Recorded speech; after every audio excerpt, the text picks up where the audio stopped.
Hi everyone, Peter here from White Raven Productions. 2 years ago I made a video about why I sold my Canon C70 and bought a second Red Komodo 6K. I had a few great reasons to do this, and now, 2 years later, it's safe to say that the video and my reasoning back then didn't held up very well.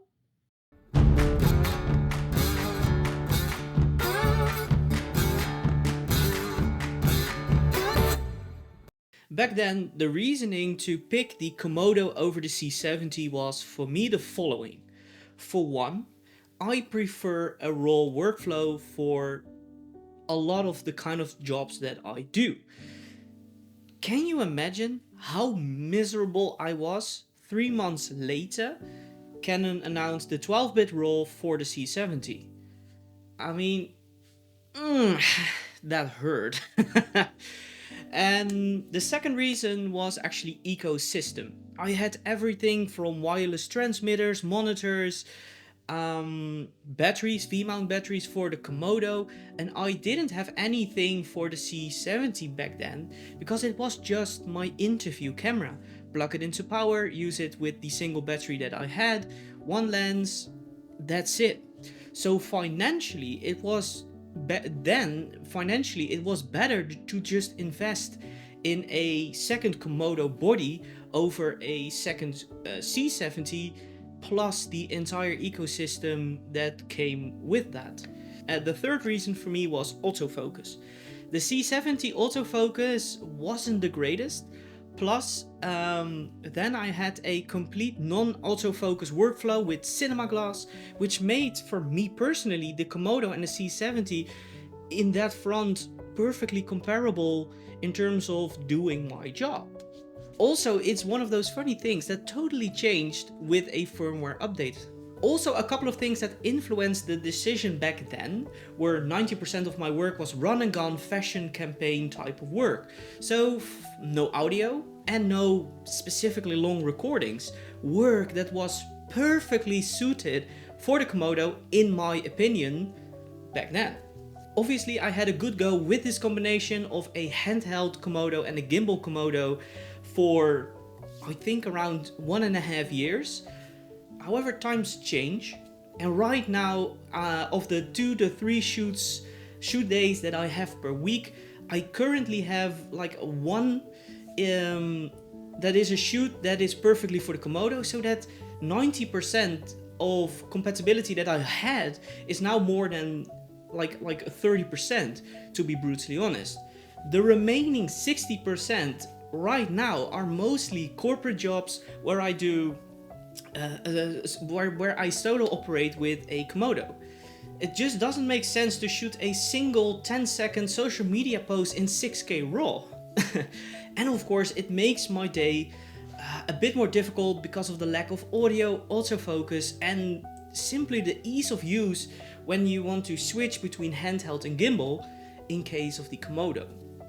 Now so basically my work has changed, but my workflow didn't. An eye-opener for me was when I saw my competition shooting fashion video campaigns with the Sony FX3.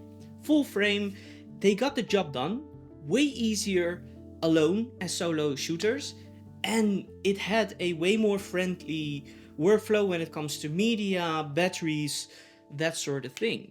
Lenses, by the way, also a major influence. Me on the lookout for a solution, I tried the Sony FX30. I thought Super 35, excellent, used to it, it's gonna work great. But I really didn't like it, and it's not because it's a bad camera, because it's actually great. I personally just simply don't like how it works. Being a long time Canon and Red shooter, I personally just couldn't get comfortable with the workflow that comes with Sony, S-Log2, the menu system, that sort of stuff. But what I did learn was that the autofocus IS and the incredible battery life that comes with systems like that make so much more sense for me in my current work situation that I am definitely 100% in need of a camera that offers me that. Now, if If you could be so kind to just subscribe to my channel, that would be great. And if you like the video so far, give it a like, would be appreciated. Now here we are.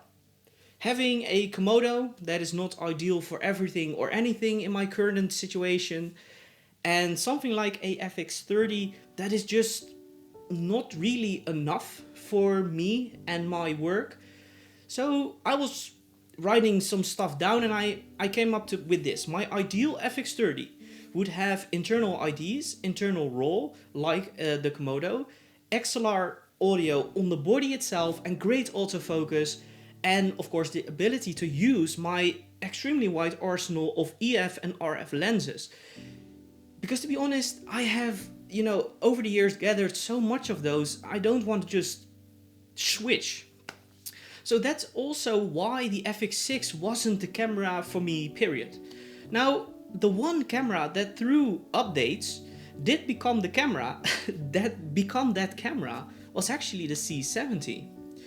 I don't need RAW for everything, but when I do, it's there. For example, when I'm doing fashion campaigns, I really want that RAW workflow.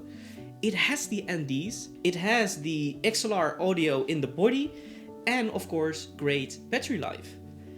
It's a bit big in comparison to an FX30, but that's the one thing I'd say that was, for me, straight away a obvious downside. It's a really different camera than the one that I sold over 2 years ago.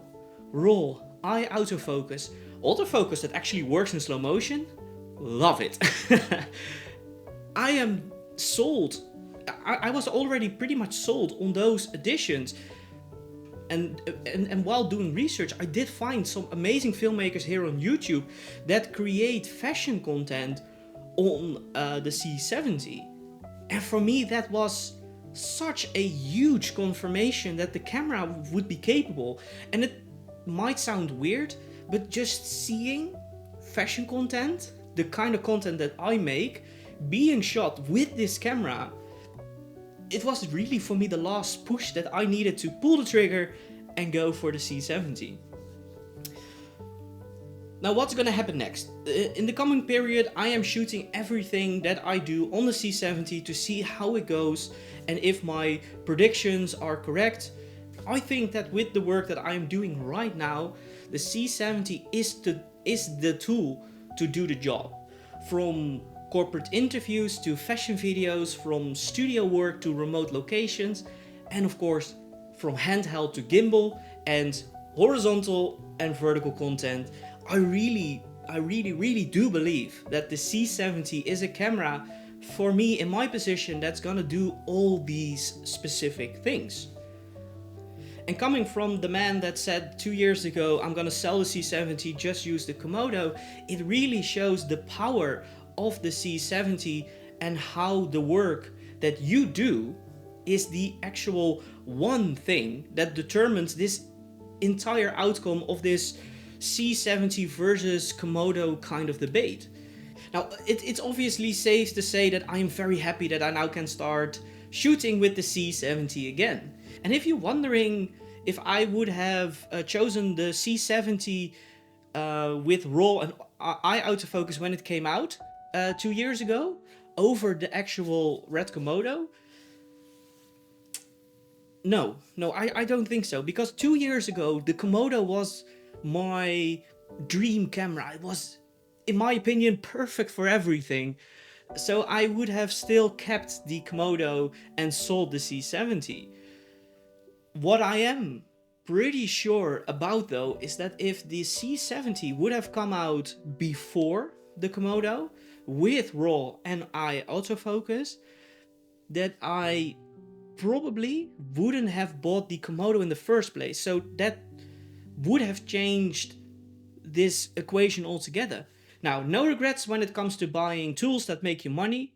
The Komodo has been a tool for me that has been amazing for my business, and I'm pretty sure it still has a long time of usage ahead. But I really wanted to share my search and my research, and I thought it might be worth sharing. I hope this has been interesting to listen to, and if you're interested in a video where I go over using the C70 now in 2023, 2024 as my main camera for corporate and fashion work, with examples and tests and results that I have shot over that period, let me know in the comments. Love to do an update video if there is any interest with you all here on YouTube. Hope to see you in the next video. Later.